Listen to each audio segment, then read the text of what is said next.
সেক্ষেত্রে একই দল এক করে কথা বললেও আমি মনে করি এখন 26-এর ফার্স্ট হাফে, যেটা ফেব্রুয়ারি বলা হয়েছে, সরকার জুলাই বলা হয়েছে, এখানে ফেব্রুয়ারিতে নির্বাচন হওয়ার ক্ষেত্রে বাংলাদেশ জামাত ইসলামের কোনো ধরনের কোনো আপত্তি নেই। আমরা শুরুতেই যেটা আমরা বলেছিলাম যে ডিসেম্বর টু, তারপরে সে আমরা কনসাইজ বলেছি ডিসেম্বর টু জুলাই। তো সুতরাং ফেব্রুয়ারি জুলাইয়ের ভিতরে পড়ে, এখানে কোনো অ্যাম্বিগুইটি কিছু নেই।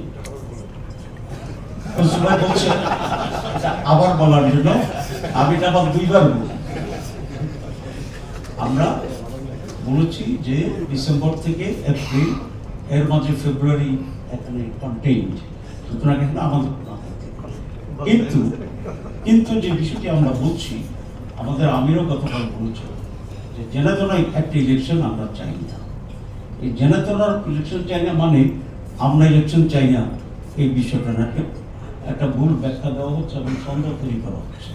আর জেনাতন ইলেকশন যদি কেউ চান, আমরা তাদেরকেও চাই, কারণ এরকম জেনাতন ইলেকশন যারা করেছিল তাদেরকে তো আমরা বিতাড়িত করেছি।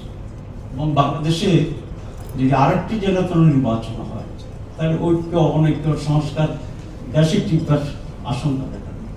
এটি হচ্ছে আমাদের বক্তব্য এবং আমরা এখানে সিরিয়াস। এক্ষেত্রে আমি মনে করি সকল রাজনৈতিক দলকে ঐক্যমত্য আসা উচিত এবং একটা ফেয়ার ইলেকশন কীভাবে হতে পারে সে ব্যাপারে আমরা নিজেদের ভিতরে ডায়লগ করতে পারি, এমন কি পলিটিক্যাল পার্টিস।